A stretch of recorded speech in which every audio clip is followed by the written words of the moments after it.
Good morning എല്ലാവർക്കും. അപ്പോൾ ഇത് രാവിലെ തന്നെ ജൂഡ്സൺ പോകാൻ ഇറങ്ങണേണ്. അതിനു മുമ്പ് പ്രാർത്ഥിച്ച് കുരിശ് വരച്ച് ഇറങ്ങണേണ് കേട്ടോ.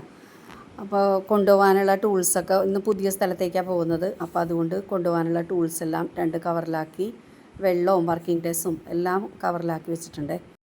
പോകാൻ ഇറങ്ങുന്ന നേരത്ത് എല്ലാ കാര്യങ്ങളും ഒന്നുകൂടെ ഓർമ്മിപ്പിക്കും കേട്ടോ. കണ്ണടയും ഫോണും ഒക്കെ എടുത്തോ, അതുപോലെ വെള്ളം എടുത്തോ, എന്തെങ്കിലും മറന്നിട്ടുണ്ടോ എന്നൊക്കെ ഒന്ന് ചോദിച്ച് ഉറപ്പ് വരുത്തിയിട്ടാണ് വിടുന്നത് കേട്ടോ.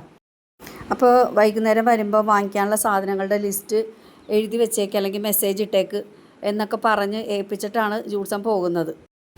ഇന്ന് ദൂരെയൊന്നുമല്ല പോകുന്നത്, ചുള്ളിക്കലാണ്. അപ്പോൾ ഉച്ചയ്ക്ക് പറ്റിയാൽ വരാം, വന്ന് ഭക്ഷണം കഴിക്കാം. അപ്പോൾ ആ സമയത്ത് അതിന് മുന്നേ ആയിട്ട് മെസ്സേജ് വിടുവാണെങ്കിൽ വാങ്ങിക്കാനുള്ള സാധനങ്ങൾ അന്നേരം വാങ്ങിച്ചുകൊണ്ട് വരാമല്ലോ എന്നൊക്കെ പറഞ്ഞ് ഏൽപ്പിച്ചിട്ടാണ് പോകുന്നത്. അങ്ങനെ ജൂഡ്സൺ പോയി കഴിഞ്ഞപ്പോഴേക്കും ഞാൻ കുറച്ച് കാര്യങ്ങളുമായിട്ട് ടെറസിലേക്ക് കയറുകയാണ്. അപ്പോൾ എൻ്റെ കയ്യിലിരിക്കുന്നത് കാൽസ്യം പൗഡറാണ്. കാൽസ്യം പൗഡർ എന്ന് പറഞ്ഞാൽ നമ്മൾ വീട്ടിൽ തന്നെ ഉണ്ടാക്കുന്നത്, മുട്ടത്തോട് പൊടിച്ചത്. മുട്ടത്തോട് ഞാൻ മുട്ട എടുക്കുമ്പോഴേക്കും എടുത്ത് കഴുകി ഉണക്കി വെക്കും കേട്ടോ.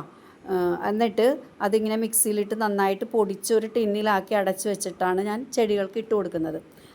അത് ഒരു സ്പൂൺ, ചെറിയൊരു സ്പൂൺ ഞാൻ ആ ടിന്നിൽ ഇട്ട് വെച്ചിട്ടുണ്ട്. ഒരു ടീസ്പൂണിൻ്റെ അത്രയുള്ള ആ സ്പൂൺ കൊണ്ട് ഒരു സ്പൂണാണ് ഞാൻ എല്ലാ ചെടികൾക്കും ഇട്ട് കൊടുക്കുന്നത്.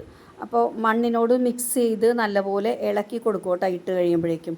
എന്നിട്ട് സാധാരണ ഞാൻ നനച്ച് കൊടുക്കാറുണ്ട്. അപ്പോൾ ഞാൻ നോക്കിയപ്പോഴേക്കും ടാങ്കിൽ വെള്ളം തീരെ കുറവായിരുന്നു. അപ്പം ടാങ്ക് നിറയ്ക്കുമ്പോൾ സമയം എടുക്കുമല്ലോ. അപ്പോൾ അത് കാരണം വൈകുന്നേരത്തേക്ക് നനച്ച് കൊടുക്കാമെന്ന് കരുതിയിട്ട് ഞാനതിട്ട് മിക്സ് ചെയ്തിട്ട് ഇറങ്ങിയിട്ടാ. ഇറങ്ങി വരുമ്പോഴാണ് കേട്ടോ ഒരു കാഴ്ച കണ്ടത്. നമ്മൾ ഈ ബോട്ടിൽ വെച്ചിരുന്ന വിങ്കയും അതുപോലെ ഈ ചൈന റോസിൻ്റെ ചെടിയൊക്കെ നല്ലപോലെ വളർന്നിട്ടുണ്ട്. അപ്പോൾ ഇനി അവർ ആ ബോട്ടിൽ തന്നെ നിർത്തിയാൽ ശരിയാവില്ല, താഴേക്ക് അല്ലെങ്കിൽ വേറെ പോട്ടിലോട്ട് മാറ്റണം. അപ്പോൾ ഞാൻ ഓർത്തു നമ്മൾ എന്തായാലും ഒരു വിങ്ക പാത്ത് ഉണ്ടാക്കിയിട്ടുണ്ടല്ലോ, അപ്പോൾ അവിടെ കൊണ്ടുപോയി നടാമെന്ന് കരുതിയിട്ട് എല്ലാം ഞാൻ മണ്ണിളക്കി അവിടെ കൊണ്ടുവന്ന് നട്ടു കൊടുത്തു. ബോട്ടിൽ നിന്ന് മാറ്റാതെ ഞാൻ ബോട്ടിലോട് കൂടി തന്നെയാണ് കേട്ടോ വെക്കണം. ആ ഡ്രെയിനായി പോകാനായിട്ട് നമ്മൾ അടിയിൽ വെച്ചിരുന്ന ആ പോർഷൻ മാത്രം മാറ്റിയിട്ട് ഈ വേര് പിടിച്ചിരിക്കുന്ന ഭാഗം മണ്ണിൽ മുട്ടത്തക്ക രീതിയിലാണ് ഇത് ഇറക്കി വെച്ചിരിക്കുന്നത്. എന്നിട്ട് മണ്ണിട്ട് നല്ലപോലെ ആ ബോട്ടിൽ ഉറപ്പിച്ച് വെച്ചു.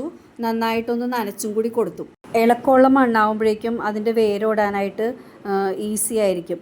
അപ്പോൾ കൂടുതൽ വേരോടിയെങ്കിൽ ഈ ചെടി നല്ല രീതിയിൽ വളരുള്ളൂ.